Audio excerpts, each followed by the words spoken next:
கர்த்தருடைய பரிசுத்த நாமத்திற்கு மகிமை உண்டாகட்டும். எனக்கு அன்பான சகோதர சகோதரிகளுக்கு ஆண்டவராகிய இயேசு கிறிஸ்துவின் இனிய நாமத்தில் நல்வாழ்த்துகளையும் வணக்கத்தையும் தெரிவித்துக் கொள்கிறேன்.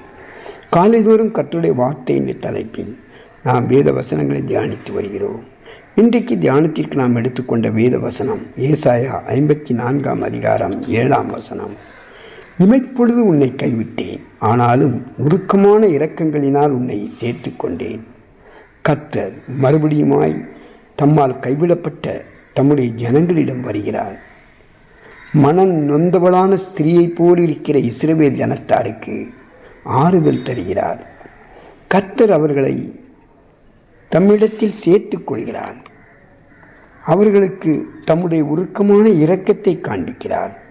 கர்த்தருடைய இரக்கத்தை பெற்றுக்கொள்ள அவர்களிடத்தில் எந்த தகுதியும் இல்லை. ஆனாலும் கர்த்தர் தம்முடைய உருக்கமான இரக்கத்தை அவர்கள் மீது காண்பிக்கிறார். தம்முடைய நித்திய கிருபையுடன் அவர்களுக்காக இறங்குகிறார்.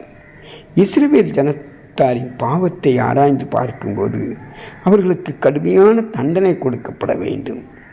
அவர்கள் கர்த்தருடைய கரத்திலிருந்து மிகப்பெரிய தண்டனையை பெற்றுக்கொள்வதற்கு பாத்திரவான்களாக இருக்கிறார்கள்.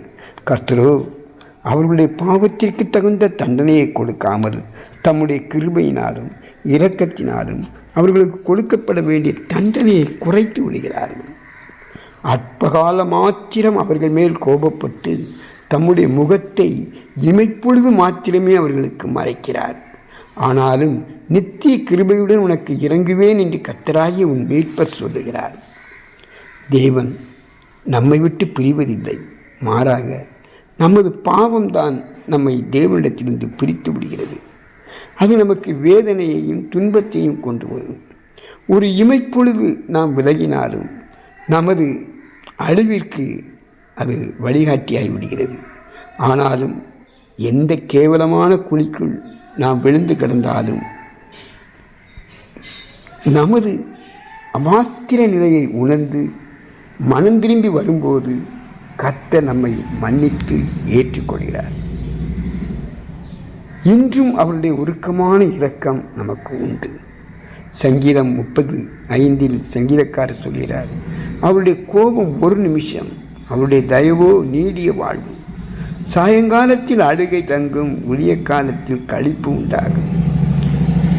கர்த்தருடைய பிள்ளைகளாகிய நமக்கு அழுகை நிரந்தரமாக நியமிக்கப்படவில்லை. நாம் இப்போது அழுகையின் காலத்தில் இருக்கலாம். இது நமக்கு நிரந்தர காலம் அல்ல. கர்த்தர் நமக்கு களிப்பான காலத்தை வைத்திருக்கிறார். நாம் இனிமேல் கர்த்தருக்குள் மனமகிழ்ச்சியாக இருப்போம். கர்த்தர் ஒருபோதும் நம்மை நித்தியமாக கைவிடுவதில்லை. கோழி தன் குஞ்சுகளை தன் சிறகுகளின் கீழே கூட்டி சேர்த்து கொள்ளும் வண்ணமாக நான் எத்தனை தரமோ கூட்டி சேர்த்து கொள்ள மனதாக இருந்தேன் என்று கர்த்தராகிய இயேசு கிறிஸ்து சொல்கிறார். 2 கொரிந்தியர் 4 அதிகாரம் 17 வசனத்தை பரிசுத்த பவுல் சொல்கிறார், அதிசீக்கிரத்தில் நீங்கிவிடும் இந்த லேசான உபத்திரவம் மிகவும் அதிகமாய் நித்திய கன மகிமையை உண்டாக்குகின்றது என்று.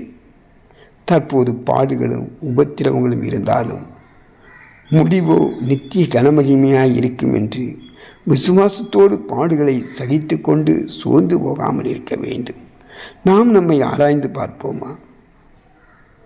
நம் ஆண்டவருக்கு உண்மையாக இருக்கிறோமா? அல்லது கைவிடப்பட்டு பரிதாப நிலையில் இருக்கிறோமா? எவ்வித கொடிய பாவமானாலும் அதை மன்னிப்பதற்கு தேவன் தயவுள்ளவராயிருக்கிறார். நம்முடைய அவர் கொண்டுள்ள உறவை ஒருபோதும் உடைத்து எறிவதில்லை. நாம் தான் அவரிடத்தில் திரும்ப வேண்டும். நித்திய கிருபையாய் இறங்குவார். இப்போதே தேவனிடத்தில் திரும்புவோமா? ஆமென்.